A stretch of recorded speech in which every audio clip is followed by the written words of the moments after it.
పార్లమెంట్లో economic survey report కేంద్ర ప్రభుత్వం అధికారికంగా పార్లమెంట్లో ఏం చెప్పిందో మీకు తెలిసి రిపోర్ట్లో కేంద్ర ప్రభుత్వమే చెప్పింది. ఇవాళ తెలంగాణ అద్భుతమైన ప్రగతిని సాధించింది.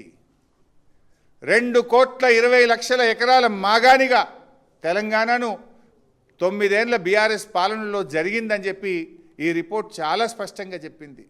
కాళేశ్వరం వల్ల, మిషన్ కాకతీయ వల్ల ఇవాళ అద్భుతమైనటువంటి ఆయకట్టు వచ్చిందనేటువంటి విషయాన్ని,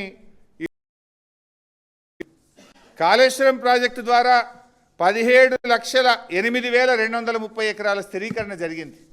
మిషన్ కాకతీయ ద్వారా 15 లక్షల ఎకరాలు రెండు కలుపుకుంటే ఇవాళ దాదాపు 32 లక్షల ఎకరాల ఆయకట్టును బీఆర్ఎస్ సాధించింది కదా. అందువల్లనే పంటల ఉత్పత్తి పెరిగింది, సాగు విస్తీర్ణం పెరిగింది.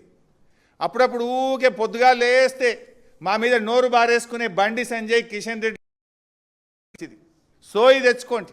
ఇది మేం చెప్పలే, మీ కేంద్ర ప్రభుత్వం, మీ బీజేపీ ప్రభుత్వం, కేసీఆర్ పాలన ఎంత అద్భుతంగా జరిగిందో, ఎంత గొప్ప ఆయకట్టు సాధించిందో, తెలంగాణ ప్రగతి పథంలో ఎట్లా ప్రయాణించిందో మీ కేంద్ర ప్రభుత్వం ఇచ్చిన రిపోర్ట్ ఇది. ఇప్పటికైనా కళ్ళు తెరవండి, అనవసరంగా బీఆర్ఎస్ మీద నోరు బారేసుకోకండి. This is the work we have done.